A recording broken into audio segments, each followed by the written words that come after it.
नमो बम्बिये लिव्ये। ब्राह्मी लिपि प्रशिक्षण में आप सभी का स्वागत है। जयकारा लगाएंगे गुरुदेव का। जय बोलो परम पूज्य 108 आचार्य गुरुवर सुनील सागर जी महाराज की जय। जय बोलो आरिका 105 सुधरमती माता जी वारिका 105 सुस्वरमती माता जी की जय। तो आइए आज के इस वीडियो में हम एक अलग तरीके से जानकारी आपको प्रदान करेंगे और फिर उस जानकारी के ऊपर आपको कुछ प्रश्न पूछे जाएंगे। जैसे कि चित्र में दिया हुआ है ठक्कर फेरू। अब अलाउद्दीन खिलजी जो 1296 से 1316 ईस्वी में दिल्ली सल्तनत के खिलजी वंश के दूसरे शासक थे और उनका साम्राज्य अफगानिस्तान से लेकर उत्तर मध्य भारत तक फैला था। मैं आपको एक कहानी सुना रही हूँ इनकी ठक्कर फेरू की और उसी के ऊपर से हमने प्रश्न पूछे। तो ये अलाउद्दीन खिलजी के बाद इतना बड़ा भारतीय साम्राज्य अगले 300 सालों तक कोई भी शासक स्थापित नहीं कर पाया था। उन अलाउद्दीन खिलजी ने सिक्कों, धातुओं और रत्नों के विशेषज्ञ के रूप में एक श्रीमाल जैन ठक्कर फेरू को नियुक्त किया था और इसी ठक्कर फेरू की मैं आज आपको जानकारी दे रही हूँ। और भारत के बौद्धिक इतिहास में जैनियों द्वारा किए गए समृद्ध योगदान में ठक्कर फेरू ने बहुत महत्वपूर्ण योगदान दिया था।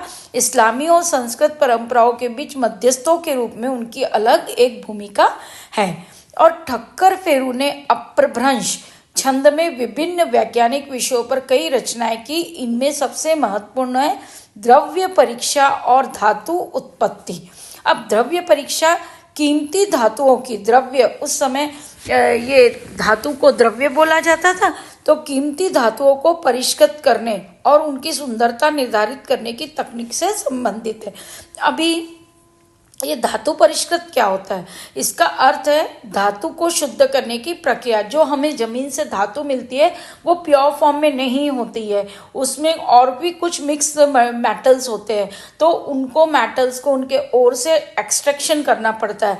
तो यह एक ऐसी प्रक्रिया है जिसमें ओर, इसको हिंदी में अयस्क बोला जाता है, या अशुद्ध धातु को से अशुद्धियों को हटाकर शुद्ध और अधिक टिकाऊ धातु प्राप्त की जाती है। कहने के मतलब कि we have to extract the original metal from the ores. मतलब मेटल में ओर भी है और मेटल भी इम्प्योर फॉर्म में अवेलेबल है और उसको प्योर फॉर्म में लेके आने के प्रोसीजर को हिंदी में धातु परिष्कृत किया कहा जाता है। Basically extraction of the metal, जो आप अंग्रेजी में पढ़ते हैं।